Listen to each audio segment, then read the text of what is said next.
Hi everyone, this is Jack the Rambling Raconteur. I'm here with a March of the Mammoths announcement video. I wanted to get this up before we dive into March. And I saw some announcement videos the past few weeks, and there's some hosts, Jason at Old Blues Chapter and Verse, Alex from Big Al Books, Lukash at Totally Pretentious. I'll throw links to their channels below, their announcement videos below. And I thought this is a fantastic challenge. Read a book of 800 plus pages length during the month of March. You don't have to finish it. You could have started earlier, finish it during March, started in March, finish it later. Maybe you do read the whole thing during the month of March. That's very exciting. You get to dig into a different part of your brain.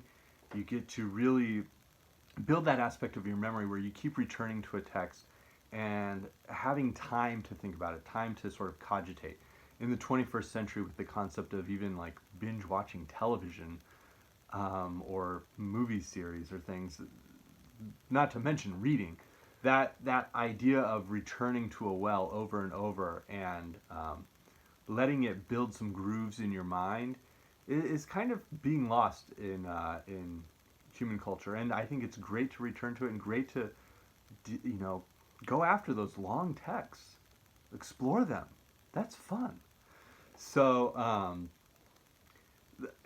two quick thoughts. One is a lot of those late 19th century novels and mid 19th century novels even were serialized. They weren't written to be read in certainly one sitting, but even in 1 week. If it's 800 pages, you'd be looking at a little over 100 pages a day for a week, which is doable, and maybe 2 hours of reading depending on how heavy the text is. Sometimes these are pretty heavy, so it might be closer to 3 hours of reading a day for a week, and you'd be done with your mammoth.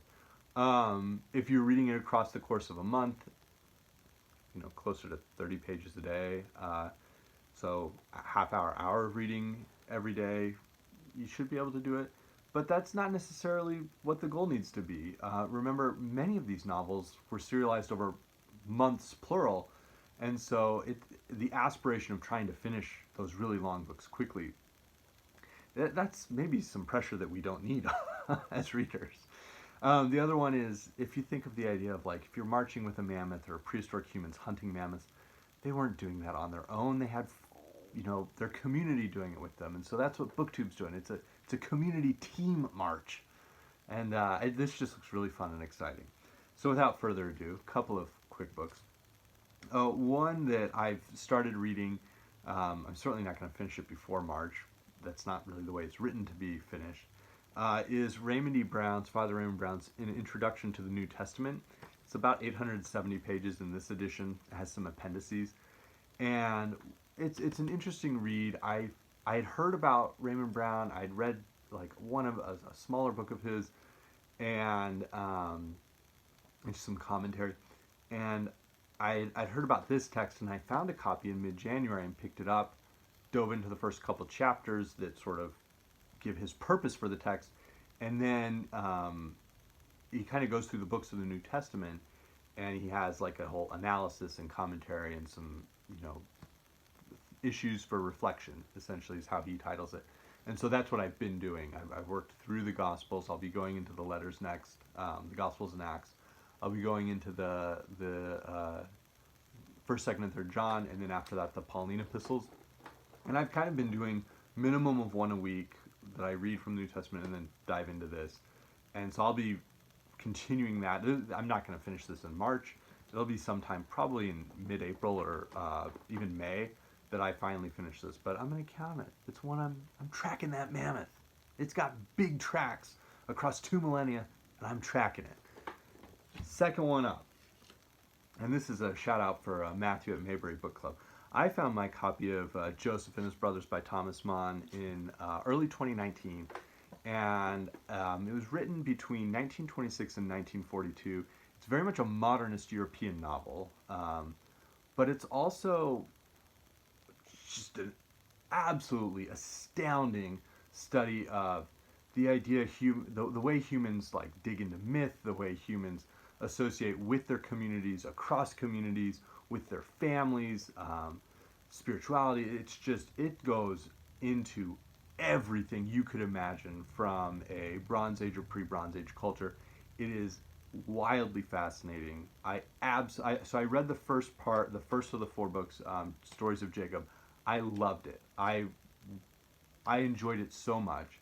I haven't decided if I'm going to start by reading, pick up where I left off with young Joseph, and work through young Joseph, Joseph in Egypt, and Joseph the provider. I haven't decided that. Or I may restart. I really enjoyed the Stories of Jacob.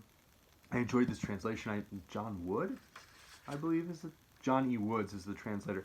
I really enjoyed it. I saw Matthew is going to be reading this for his March of the Mammoths, and I thought, A, he's a cool guy who has great insight, and B, this is an amazing book. I would love to, I had a plan to kind of read one book each year for the next couple of years, but there's no problem with digging into great writing and just going for it. So I'll be reading this, and I'll probably put up like a review from each of the four volumes as I go. Stories of Jacob I could probably talk for 2 hours about. I won't. But that'll be one that I'm reading in March, and we'll see. I'm looking at a pace to see if I can finish it in March. The other one is a book that I have no intention of finishing in March. I don't even know if I'm going to finish it in 2020.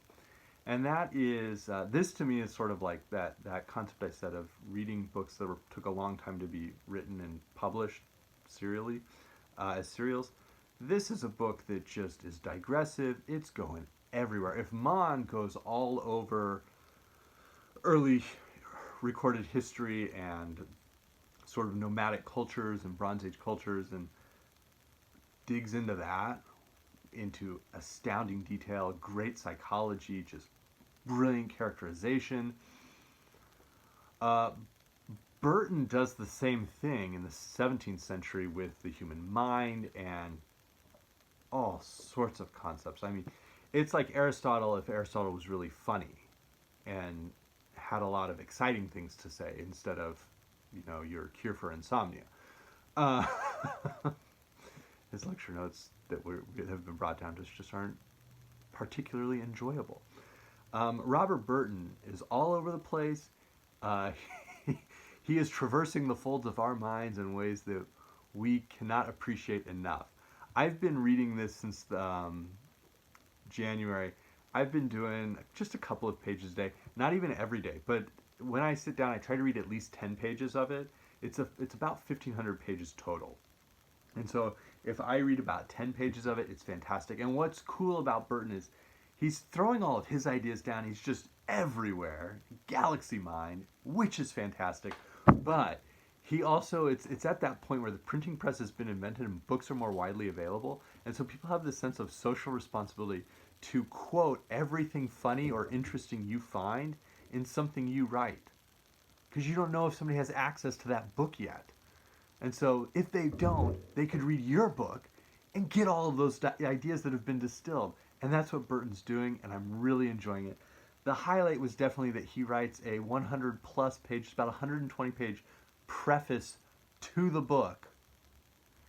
And then around page 90 he goes, well, I'd like to talk more about this, but I would be just offending your sense of time and space if I continued to do that. On page 90 of his preface. So those are the three I'll be digging into for this March of the Mammoths. I'm tracking them. I've got some friends out there with me. We brought some water. I've got sort of a tropical shirt, so I'm going to be too cold, and the mammoths are nice and warm. But I live in Arizona, so it's already getting warm. And we're going to hunt down one of these mammoths. And then photograph it and celebrate it, not like hunt it. So I'll see you later, BookTube.